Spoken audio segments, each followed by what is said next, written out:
The Sundarban National Park is a national park, tiger reserve, and a biosphere reserve in West Bengal, India.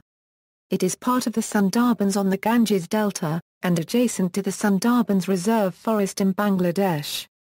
The delta is densely covered by mangrove forests, and is one of the largest reserves for the Bengal tiger. It is also home to a variety of bird, reptile and invertebrate species, including the saltwater crocodile. The present Sundarbans National Park was declared as the core area of Sundarbans Tiger Reserve in 1973 and a wildlife sanctuary in 1977. On May 4, 1984 it was declared a national park. Administration. The Directorate of Forest is responsible for the administration and management of Sundarbans. The Principal Chief Conservator of Forests, Wildlife and Biodiversity and ex officio Chief Wildlife Warden, West Bengal is the senior-most executive officer looking over the administration of the park. The Chief Conservator of Forests and Director, Sundarban Biosphere Reserve is the administrative head of the park at the local level and is assisted by a Deputy Field Director and an Assistant Field Director. The park area is divided into two ranges, overseen by range forest officers. Each range is further subdivided into beats. The park also has floating watch stations and camps to protect the property from poachers. The park receives financial aid from the state government as well as the Ministry of Environment and Forests under various plan and non-plan budgets. Additional funding is received under the Project Tiger from the central government. In 2001, a grant of $20,000 was received as a preparatory assistance for promotion between India and Bangladesh from the World Heritage Fund. Geography. Sundarbans National Park is located in between 21°32' 21°55' N latitude and between 88°42' 89°04' longitude. The average altitude of the park is 7.5 m above sea level. The park is made up of 54 small islands and is crisscrossed by several tributaries of the Ganges. Climate. The average minimum and maximum temperature is 20 degrees Celsius and 48 degrees Celsius respectively. Rainfall is heavy with humidity as high as 80% as it is close to the Bay of Bengal. The monsoon lasts from mid-June to mid-September. Prevailing wind is from the north and northeast from October to mid-March and southwest westerlies prevails from mid-March to September. Storms which sometimes develop into cyclones are common during the months of May and October. Ecogeography, rivers and watercourses. There are 7 main rivers and innumerable watercourses forming a network of channels at this estuary and delta. All the rivers have a southward course towards the sea. The ecogeography of this area is totally dependent on the tidal effect of 2 flow tides and 2 ebb tides occurring within 24 hours with a tidal range of 3-5 m and up to 8 m in normal spring tide, inundating the whole of Sundarbans in varying depths. The tidal action deposits silts back on the channels and raising the bed, it forms new islands and creeks contributing to uncertain geomorphology. There is a great natural depression called Swatch of No Ground in the Bay of Bengal between 21°00 to 21°22' latitude where, the depth of water changes suddenly from 20 m to 500 m. This mysterious depression pushes back the silts towards south and or further east to form new islands. Mud flats. The Sundarbans mud flats are found at the estuary and on the deltaic islands where low velocity of river and tidal current occurs. The flats are exposed in low tides and submerged in high tides, thus being changed morphologically even in one tidal cycle. The interior parts of the mud flats are the right environment for mangroves. Chagari Char in the Sundarbans National Park is a mud flat which is being developed as a tourist spot in the Sundarbans. One can visit it and enjoy the beauty of the place during low tide. If one is lucky, one can see sea anemones, horseshoe crab and small octopus. A must-see spot for tourists visiting Sundarbans, Flora and Fauna, the coastal active delta of Sundarbans at the mouth of Bay of Bengal in Bangladesh, having a complex geomorphologic and hydrological character with climatic hazards, has a vast area of mangrove forests with a variety of flora and diverse fauna in a unique ecosystem. the natural environment and coastal ecosystem of this Biosphere Reserve and World Heritage Site is under threat of physical disaster due to unscientific and excessive human interferences. Conservation and environmental management plan for safeguarding this unique coastal ecology and ecosystem is urgently required. Sundarbans has achieved its name from the Sundari trees. It is the most exquisite variety of tree that are found in this area, a special kind of mangrove tree. The main feature of this tree is that it produces spikes that grow above from the ground and help in the respiration of the tree. During the rainy season when the entire forest is waterlogged, the spikes rising from the ground has their peak in the air and helps in the respiration process. Fauna: the Sundarbans forest is home to more than 400 tigers. The Royal Bengal tigers have developed a unique characteristic of swimming in the saline waters, and are famous for their man-eating tendencies. Tigers can be seen on the riverbanks sunbathing between November and February. Apart from the Royal Bengal tiger, fishing cats, leopard cats, macaques, wild boar, Indian grey mongoose, fox, jungle cat, flying fox, pangolin, chital, are also found in abundance in the Sundarbans. Avifauna: some of the birds commonly found in this region are openbill storks, black-capped kingfishers, black-headed ibis, water hens, coots, pheasant-tailed jacanas, pariah kites, Brahminy kite, marsh harriers, swamp partridges, red jungle fowls, spotted doves, common miners, jungle crows, jungle babblers, cotton teals, herring gulls, Caspian terns, grey herons, common snipes, wood sandpipers, green pigeons, rose-ringed parakeets, paradise flycatchers, cormorants, grey-headed fish eagles, white-bellied sea eagles, seagulls, common kingfishers, peregrine falcons, woodpeckers, imbrals, black-tailed godwits, little stints, eastern knots, curlews, golden plovers, northern pintails, white-eyed pochards and whistling teals.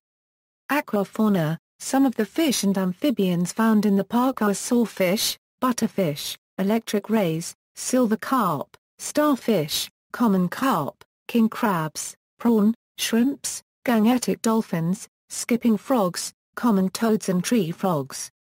Reptiles: the Sundarbans National Park houses a large number of reptiles as well, including estuarine crocodiles, chameleons, monitor lizards, turtles, including olive ridley, hawksbill, and green turtles, and snakes including pythons, king cobras, rat snakes, Russell's vipers, dog-faced water snakes, checkered keelbacks, and common kraits.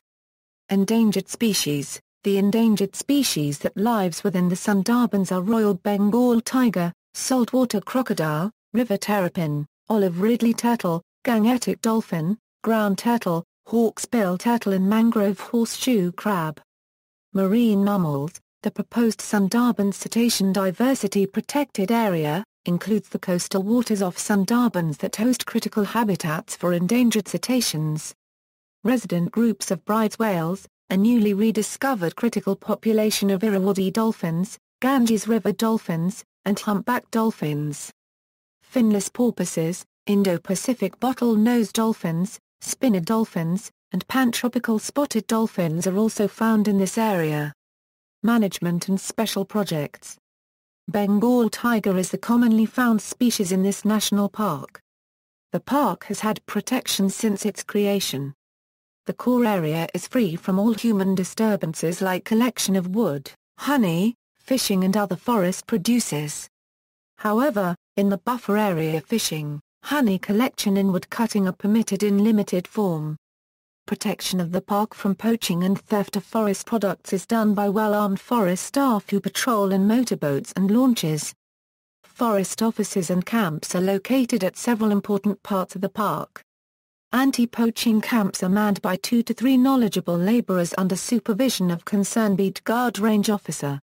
Habitat of wildlife is maintained through eco-conservation, eco-development, training, education and research. 10 forest protection committees and 14 eco-development committees have been formed in the fringe of Sundarbans Tiger Reserve to help in this regard.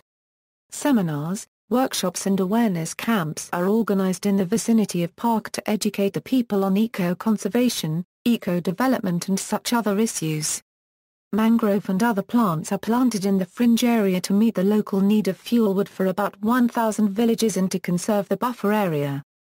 Conservation of soil is done to maintain the ecological balance. Several sweetwater ponds have been dug up inside the park to provide drinking water for the wild animals. Controlling man-eating tigers is another major activity. The number of casualties has been reduced from 40 to 10 per year. The reduction in number of casualties is a result of strict control over the movement of the people inside the tiger reserve, alternative income generation and awareness building among people. It is also believed that due to use of human masks and electric human dummies the tigers will stay away from the people. Straying of tigers into nearby villages is prevented through measures such as nylon net fencing and solar illumination of villages. The youths of the villages are given training in controlling the straying of tigers into the villages. The Mangrove Interpretation Center is established at Sajkhali to make the local people and tourists aware of the importance of conservation of nature in general and especially the mangrove ecosystems. Constraints: though protection exists in the park, there are a few loopholes. The geographical topography with hostile terrain crisscrossed by several rivers and their tributaries, long international border with Bangladesh, fishing trawlers and launches enables poaching and the cutting of wood, affecting the mangrove forests. Lack of staff, infrastructure and lack of funds exacerbate the situation. Park-specific information. The only means of traveling the park is to by boat, down the various lanes formed by the many flowing rivers. Local boats or vessels operated by the West Bengal Tourism Development Corporation, namely MV Chitrarekha and MV Sarbajawa. Apart from viewing the wildlife from boat safaris, visitors also visit the Pigatpur Crocodile Project, a crocodile breeding farm, Sagar Island, Jambudweep, Sujhana Kali Watchtower, Buriidabri Tiger Project, Nititopani Watchtower, Halliday Island, Kanak, and Sajkhali Bird Sanctuary. Sundarbans Tiger Reserve. Background: the Sundarbans Tiger Reserve is located in South 24 Parganas, West Bengal and has a total geographical area of 2585 km2 with 1437.4 km2 consisting of populated areas and forest covering 1474 km2. Sundarbans landscape is continuous with the mangrove habitat in Bangladesh. Sundarban mangroves form part of the subcontinent's largest mangrove system with a tiger population in a distinct ecological setting. These forests have saltwater crocodiles, estuarine and marine turtles and a number of bird species. Besides tiger, the reserve has fishing cat, spotted deer, rhesus monkey and wild pigs. The Sundarbans are isolated with no forest connection to other tiger-occupied mainland. Hence, there is heavy biotic pressure for forest resources. On average 500 quintals of honey and 30 quintals of wax are collected each year by local people under license from Forest Department. The habitat is traversed by many narrow tidal channels forming small to large islands. Tigers readily cross these islands and man-tiger interactions are common. The estimation of tiger population in Sundarbans, as a part of the All India Tiger Estimation using the refined methodology, could not be carried out owing to the unique habitat and obliteration of evidences due to high and low tides. Phase I data collection has been completed and process is on for tiger estimation using a combination of radio telemetry and pugmark deposition rate from known tigers. Damage from Cyclone Aila. Cyclone Aila struck Sundarbans on May 25, 2009, causing damage to field camps and fringe villages bordering the reserve. Breaches in the embankments on the village side have caused large-scale flooding, leaving lakhs of people marooned in the area. The field camps were under 12 to 15 feet of water for around 7 hours, resulting in soil erosion and damage to staff quarters, generators and bamboo piling. There was a report of a tiger wandering inside an abandoned cattle shed in a village, which was captured and released back in the wild. No tiger death has been reported, apart from mortality of 2 spotted deer. Several NGOs have been involved in the relief operation. the Forest Department of the state has constituted a committee and has assessed a damage of almost Rs 11,150,000. Central assistance amounting to Rs 10 million under Project Tiger has been provided to the state for restoring the damage done to infrastructure. Challenges: the Sundarbans Tiger Reserve has several challenges to its future operations. Due to wandering tigers, man-tiger conflict continues to be an issue. An estimation of the number of tigers present in the reserve using the refined method has not yet been completed. A tiger conservation plan is awaited as are constitutions for the state-level steering committee under the chairmanship of the Chief Minister and the Reserve-specific Tiger Conservation Foundation. Transport, air. Sundarban National Park is located 140 km far from Kolkata Airport, also known as Netaji Subhash Chandra Bose Airport and Dum Dum Airport. Rail. The nearest railway station of Sundarban National Park is Canning Railway Station, which is located 29 km far from the gateway of Sundarban. Road. Sundarban National Park is well connected with Kolkata, Bazanti Highway. See also, Indian Council of Forestry Research and Education, references. External links. Official UNESCO website entry, Sundarbans National Park Travel Guide from Wiki Voyage, UNESCO Periodic Report.